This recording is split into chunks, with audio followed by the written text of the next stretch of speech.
এবার নদী বাঁচাতে উদ্যোগী হলেন এলাকার মানুষজন।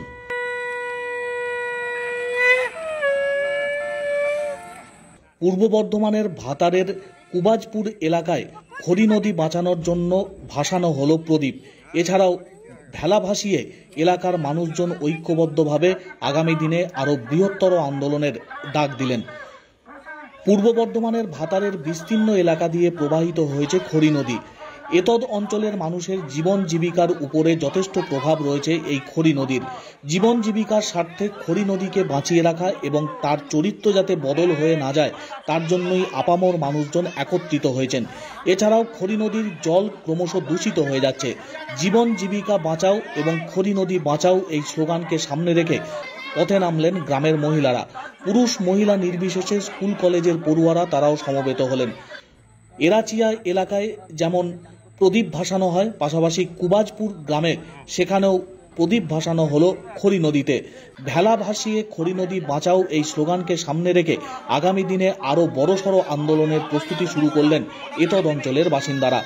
খড়ি নদীর উপরে বহু মানুষের জীবন জীবিকা নির্ভর করছে। মৎস্যজীবী সম্প্রদায়ের মানুষজন যেমন রয়েছেন, এছাড়াও কৃষিজীবী মানুষের বসবাস এবং তাদের জীবন জীবিকার ক্ষেত্রে খড়ি নদীর ভূমিকা অত্যন্ত গুরুত্বপূর্ণ। কিন্তু সেই খড়ি নদীর জল দূষিত হয়ে যাচ্ছে। এছাড়াও নানান সমস্যা এই নদীকে ঘিরে। নদীর গতিপথ পরিবর্তন হয়ে যাচ্ছে নানা কারণে। সংশ্লিষ্ট কর্তৃপক্ষ এবং প্রশাসনের নজরদারির অভাব রয়েছে। এরই প্রতিবাদ জানিয়ে এবার একত্রিত হলেন এরাচিয়া গ্রামের মানুষজন। পাশাপাশি কুবাজপুর গ্রামের মহিলারা তারাও সমবেত হলেন। হাতে প্রদীপ জ্বালিয়ে খড়ি নদীতে ভাসানো হলো প্রদীপ। এই নতুন আন্দোলন অন্য মাত্রা যোগ করেছে ভাতার এলাকায়। পানসি নৌকা করে মাঝ নদীতে পৌঁছে সেখানে ভাসানো হলো অসংখ্য প্রদীপ। খড়ি নদী বেঁচে থাক এবং খড়ি নদীর চরিত্র বজায় থাক, সেই আহ্বানকে সামনে রেখেই একত্রিত হয়েছেন এরাচিয়া গ্রামের মানুষজন।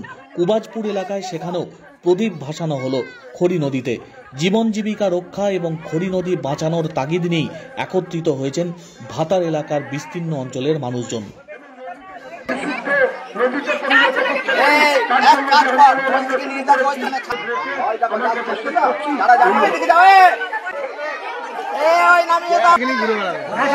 সব চলে যাবে।